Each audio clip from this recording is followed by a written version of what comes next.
Hello. So, I have some things that I want to say about Powers of X and House of X number 5. Again, I'm not going to say Powers of 10 because it's really confusing. It's hard to keep track. But, so I really liked Powers of X number 5. It's probably the first Powers of X that I've liked. Um, and I was really excited because the thing that got me excited about this whole thing is the the governance of Krakoa and the diplomacy and things that he's been teasing only in issue 1 of House of X. You know, sending Magneto to Israel to talk to other ambassadors. That's really cool to me, and it came back in this issue with Emma Frost's score. All right, so first of all, um, in Powers of X, we get more Prometheus references. This is like the fourth reference in all these issues, so that keeps getting referenced. The first time it was, actually, I won't say the first time, but the most obvious time it was referenced was when the Mother Mold Sentinel Maker machine um, talked about how AI, like artificial intelligence, is kind of like a spark, like a fire that um, humanity has that is gonna it's gonna overtake it, and it's out of their control, kind of like how we use fire, but sometimes it gets out of our control. Um, but it's a gift, this supernatural energy, a gift from God. Fire makes so many things possible for humans, but it can also burn us if we play with it too much, and it's out of our control ultimately. And that's what artificial intelligence is, but we have more references in this book to that. Um, Magneto mentions that Krakoa is like a spark of fire that's going to become an inferno. Not only, obviously, is that foreshadowing that Inferno is going to come in the future, um, but Krakoa may be mutants playing with fire. And so is it going to get out of their control? Another thing about Prometheus is Prometheus was a Titan. And in this issue, we are told that there are Titans in our world. And it's when um, many minds come together and they form kind of a singularity. And it's so powerful, has so much mass that it becomes a black hole. And so the black holes in the universe are really worlds that have amassed so much minds and so much intelligence that they become just like a ball of knowledge or something. And I read something on Twitter that it was cool. It reminded us that a black hole in real science is where space and time is are evaded. So will when you get that many minds together, like we see in the future with the phalanx, and it creates a black hole, does that create the possibility of time travel or something that exists outside of time? So will that tie into this and the different timelines that we've been seeing? Will the future cross into the past? It's been hinted that it will. But anyway, so that's a one way that that could happen is the black holes. But yeah, Prometheus is an ancient titan, and he betrayed the gods by bringing fire to humanity. So, who in House of X will be the Prometheus among the mutants, the gods, who will betray them and bring the fire to the humans? Who who is going to be that Prometheus? It could be Mystique, who we've seen is up to something. Um, she disappeared in House of X when she was on the solar solar station, the human solar station. So is she working with humans, or what's she sabotaging? I mean, she's obviously going to double cross somebody, or yeah, we'll see. I guess we'll. I don't know. We'll have to wait and see who's the Prometheus of the story. But anyway, another thing about Prometheus is so the Titans are the parents, and then the humans are the children of the Titans. So this has been mentioned mainly by Mother Mold um, in this story, that it's a theme, children, and sometimes your children rebel against you, and sometimes you mistreat your children, and that's the relationship between humans and AI. So Sentinels were created by humans, and so therefore they are the humans' children, but they lose the humans lose control of their children in the future. We've seen that the AI betray the humans in the far future, in the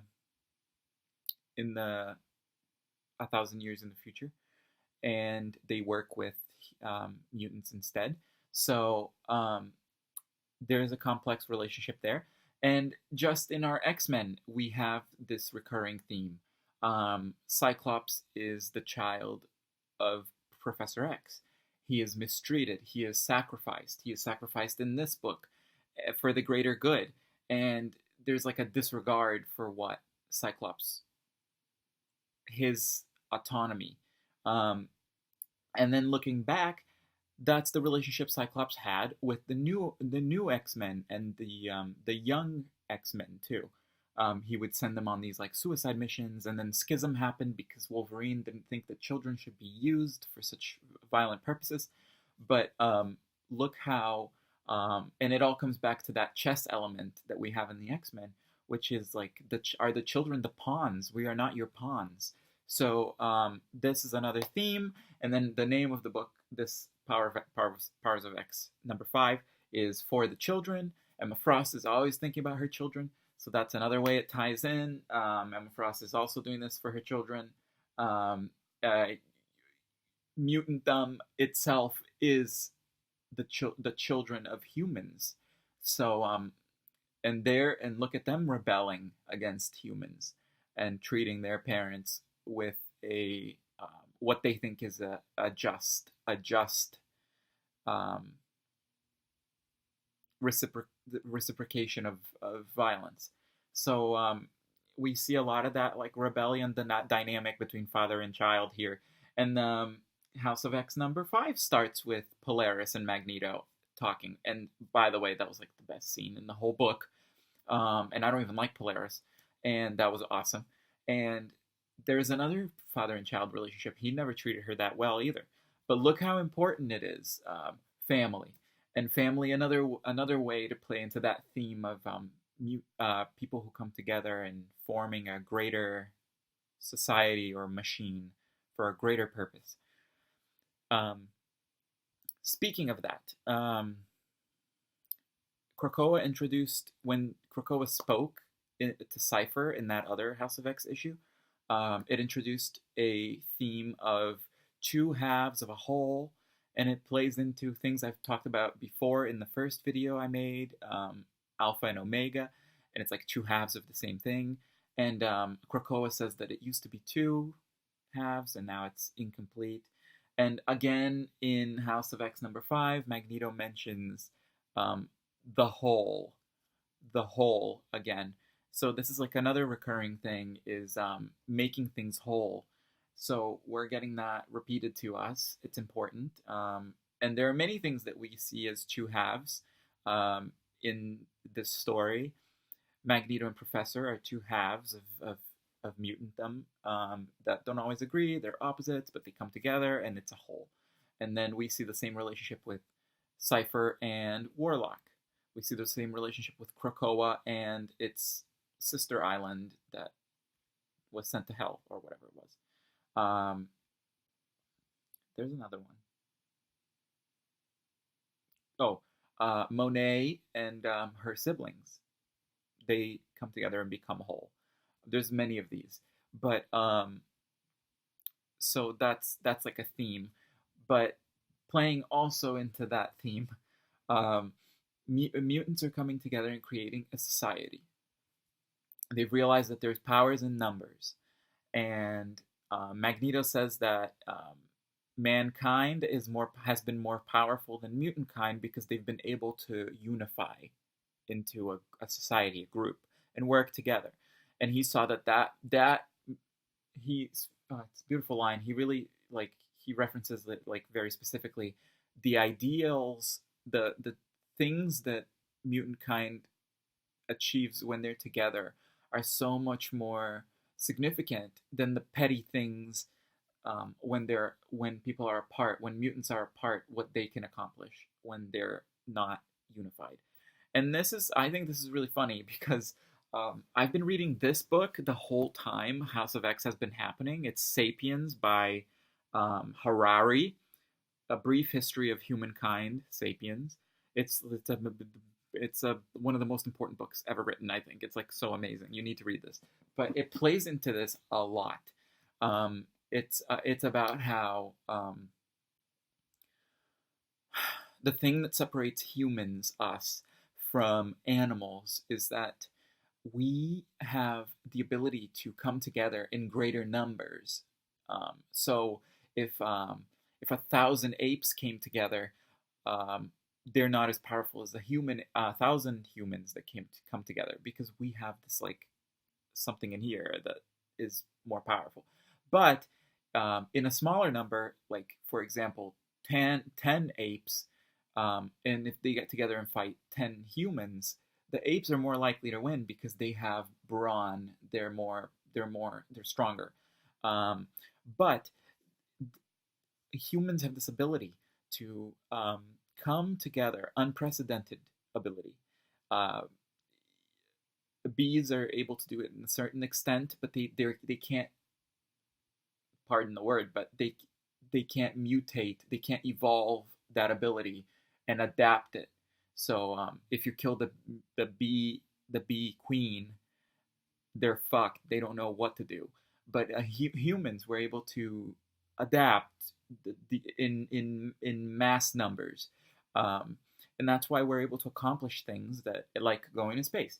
So and that's what this author is trying to say here. Hickman is trying to say about the X-Men, well, mutants coming together in a greater number and achieving or striving for greater things.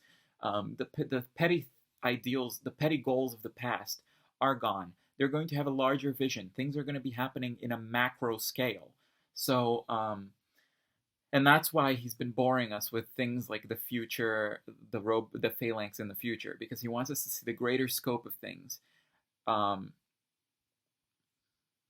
So,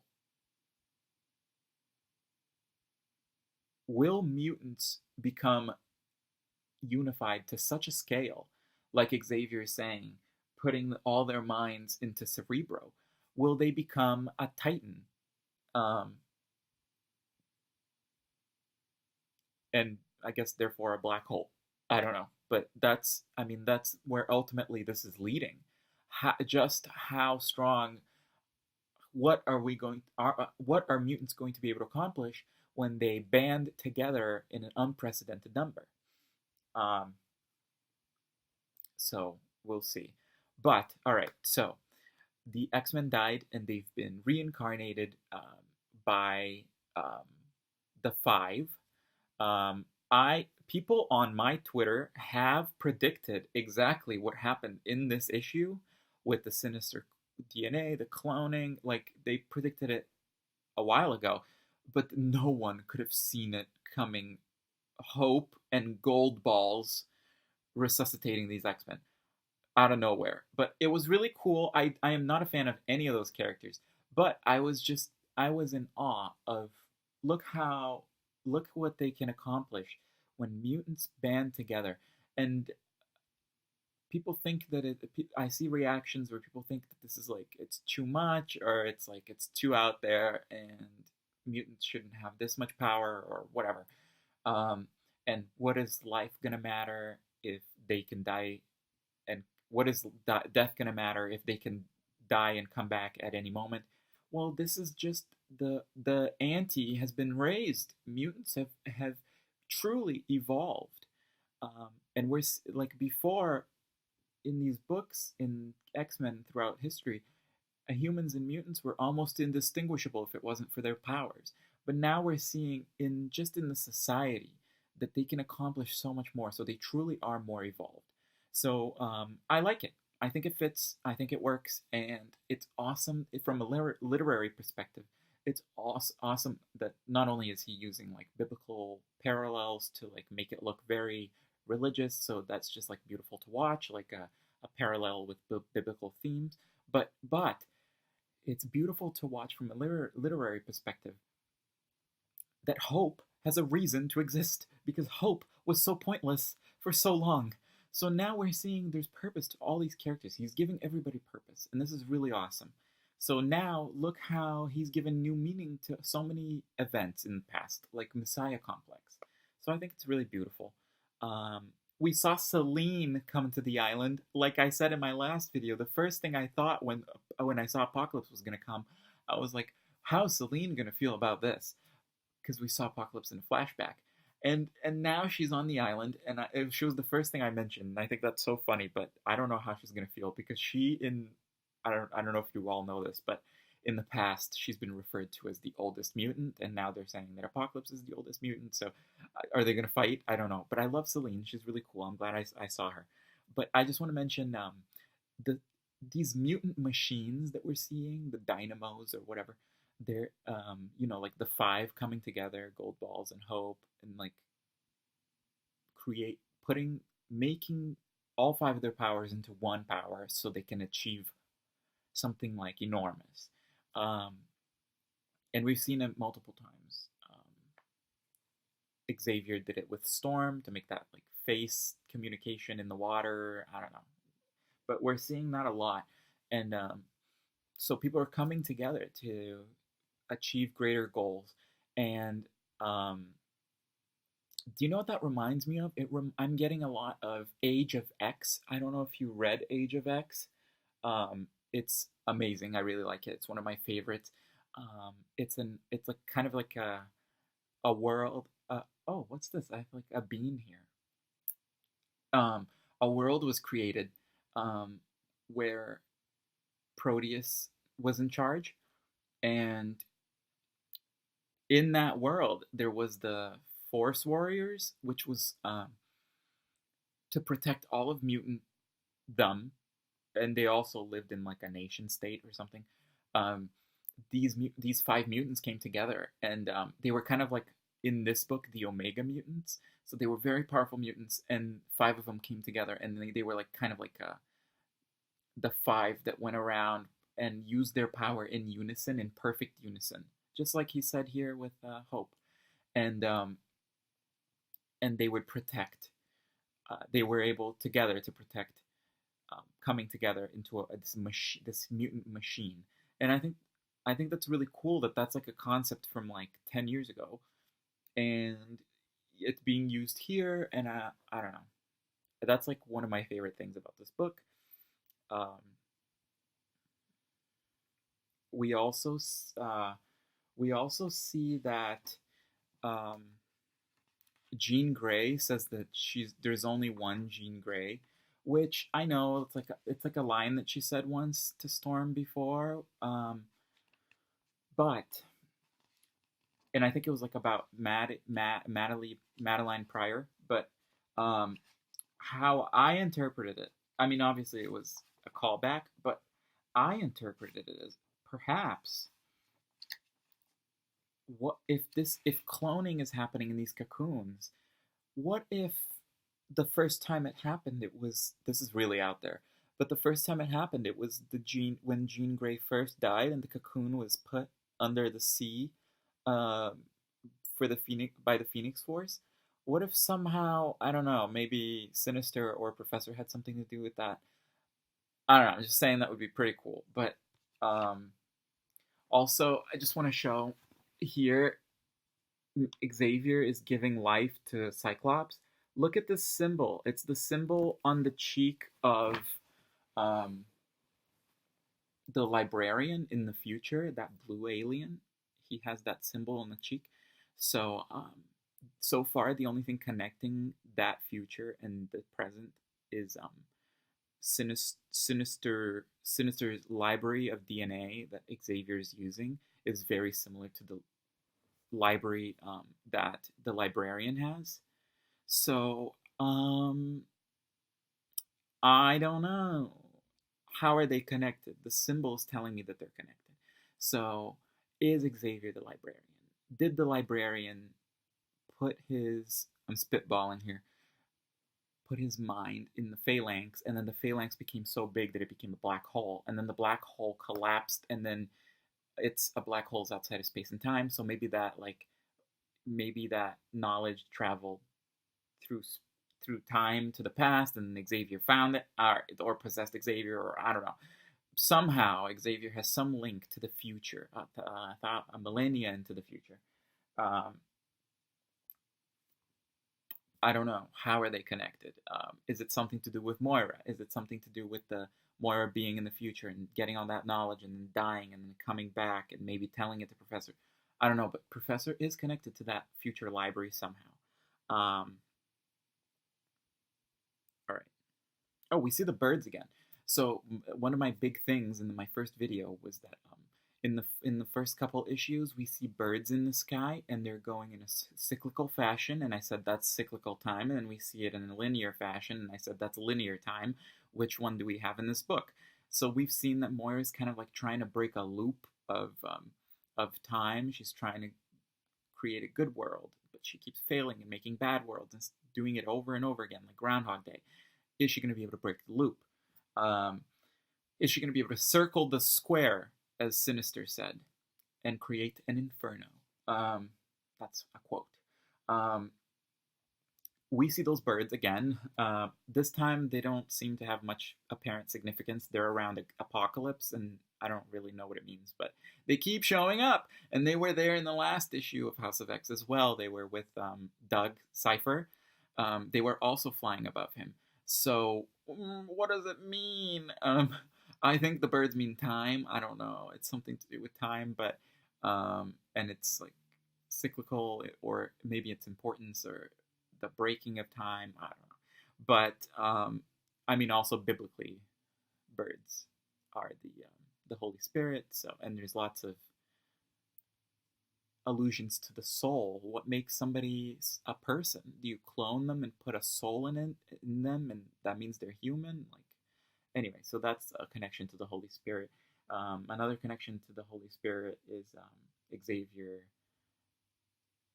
keeps creating. He thinks he's God. I don't know. So maybe that's why these birds are showing up. I don't know. There's lots of birds, but I have another question. Who punched Shadowcat? Shadowcat is in the promotions for the next books, and she has a broken nose. What happened? Who punched her? Anyway, I'm excited for that. So I'm so excited for this Emma Frost scene. She looked awful. Her bangs are hideous, and she looks really yellow. I really like the coloring in this stuff. Like the sunrises are beautiful, but this Emma Frost, her hair is the wrong color. Her bangs are fucked up. I don't know. I'm sorry, but she's really cool, and I love the scene, and I love that she has all this power, and she's working with the Hellfire Club, and they're using that infrastructure for Krakoa's purposes to send out drugs and bring back mutants on a boat. So really, like politics and maritime law and all kinds of crap is playing into this. That's really awesome. I see a lot of like complaints on Twitter about the East India Trading Company has been alluded to a few times. They've been saying this ever since the boat stuff has been shown, because the Hellfire Club is kind of like has this like colonial feel, and they're being very like sensitive about it. But I'm telling you, I think the writer is playing into a symbolic irony by using the East India Trading Company, which obviously, there was like slave trade happening in the past with that. But I think he's using it as like a symbolic, look, it's like the East India Trading Company, but it's run by mutants, and they're smuggling mutants out of these countries. They're using trade for good. And so I think that's kind of like lost on Twitter right now, but it's at the end of this 24-minute video. So I'm telling you, it's like he's using the symbol, turning it on its head. which is what good writers do. They turn ideas on their head. Um, oh, we also got a reference to like elementary particles of the universe, neutrons, protons, Kerr bonds. Kerr bonds are like the energy particles that Jack Kirby, who is one of the creators of many Marvel properties, the original artist for so many of these characters that we like. And I think it's funny that these are also the original particles of the universe, the Kerr bonds. That was really funny. Um, and we see Forge. That was a really long scene. Namor was a long scene. I thought those could have been cut a little bit. Forge, it's nice to see him. His powers never really made sense to me. Oh, my power is to build machines. Okay, that's kind of weird. That's in your DNA. But um, it was said that he's really making some breakthroughs by creating bio machines, biological machines. We see Krakoa with all these computers that are bio computers. Really, nature, mutants getting back to nature, being very a very progressive ecosystem, a very good ecosystem. Um, and I think that's a cool play on Forge's powers, that he would be able to make biomachines. I think that's really cool. Reminds me of Eva and Phantom X. But I'm excited for that, even though, as you can see, I'm not excited about Forge at all. But that's a cool idea. I like that they did that. His power never really made sense. Xavier, okay, let's get to the meat of it. Xavier said that he has put somebody's mind, past mind, in the current body twice. Who? People on Twitter are saying he's done it to himself. He has put a previous Xavier from the past's mind into his current body. That makes no sense. Why would he do that to himself? He would become less knowledgeable. He's like the most powerful character in this book. It makes no sense. I think he did it to Moira. I think that he has put one of a less advanced Moira version of her mind in her current body. I don't know if that's a mercy. Maybe she's tired of knowing so much. She knows so much. And in the first issue where she appeared, we saw that it was to her detriment. She couldn't love anymore. It said that the second life she lived, it didn't have that gusto. So knowledge can corrupt, and so maybe he did that to her. That's my guess. And then my other guess would be Jean Grey, because maybe the Phoenix will play into this somehow, or I don't know. Maybe it behooves him to have a more innocent Jean Grey. But anyway, that's kind of a stupid one. Moira would make more sense. But also, I'm really glad that Namor is not going to be like on the island. I'm tired of Namor. He doesn't really fit in with the X-Men. I know that they've really tried to push it, but here it looks like they're foreshadowing maybe an alliance in the future. But I'm glad that he's not getting his nose in this business, because I don't like him. All right. I have one criticism. Hickman keeps referring to mutant powers as powers. Mutant powers are not powers. Mutant powers are mutations. I think that's an important distinction because some mutants do not have powers. Morlocks are just shitty looking. They don't have they don't gain anything. Some people just they have a curse. And that's a powerful part of the X-Men. I would like to keep it. I don't like that he's referring to it as powers. What's your power? Oh, blah, blah, blah. I don't like that. But I think he's doing it because he wants to do a play on words with powers of X, and so like exponents. I think that's why he's doing it, but I don't like it. If there's Krakoan legislation, it shouldn't call the DNA like they shouldn't call it powers. It should call it a gene mutation because that's what it is. And not all times is it a power. Nitpick. Anyway, future predictions. Okay, I think Moira is going to be evil. So probably in the next issue, she's going to show up, and I think she's going to be evil, and I think she's going to be working with the humans somehow. I don't know why, or maybe she's corrupted by AI. That's another possibility because we see that in the far future, there's some kind of mingling with mind and technology. So that's my prediction. Mystique. I think Mystique, when she was on that solar space station, she planted a Genosha plant or whatever, or a Krakoa plant. Pardon me. So I think she's trying to sabotage Krakoa somehow. I don't know why. Probably something to do with destiny. Let's be honest. But Mystique's up to something. She lied. She said she got lost on the solar station. No way she did. She has a deal with somebody for sure. She has a way out. Mystique. She always has. That's what you admire about her. People say she's a flat character. I don't think she's two-dimensional at all. I think she's a person who has had to adapt. That's her power. She needs to be one step ahead. She has a failsafe. If this Krakoa thing falls through, I think she has a plan B. So I think she has an in maybe with the humans or something like that. Anyway, so she's up to something. And Sinister. Somebody crashed on Sinister's island. That was like a footnote in this book. Well, not this book, but like a couple issues back in Powers of X. Sinister is up. He's hip to the plan. He knows he's being used as a pawn, and he's nobody's pawn. So he has a plan in place. I think he's going to be working with Moira as well. I think he may be behind some of her past lives. I think he has much more knowledge than he's letting on. I think he's using everybody. So I definitely think that he is working with Moira. Maybe he's working with humans. I don't think he is, because working with humans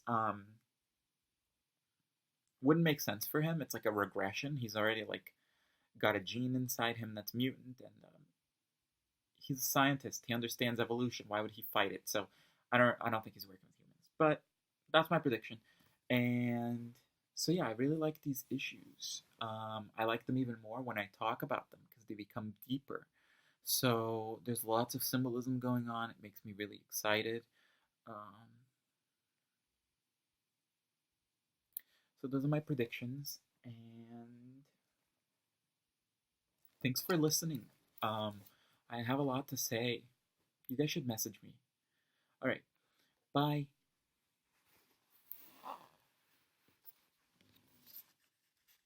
I'm already back. I thought of something that I didn't say. The reason why I liked the Council of Krakoa and that like government body and like the idea of mutant leaders coming together and coming up with ideas or working for the greater good. I thought it was cool that the list is leaked, and it's like Jean Grey, Nightcrawler, Storm, Emma Frost, Apocalypse, Professor Magneto, Sinister, Mystique. So these are the kind of people that we're dealing with. But you see like omissions that are very obvious, like Cyclops, Wolverine. These people are not on the council.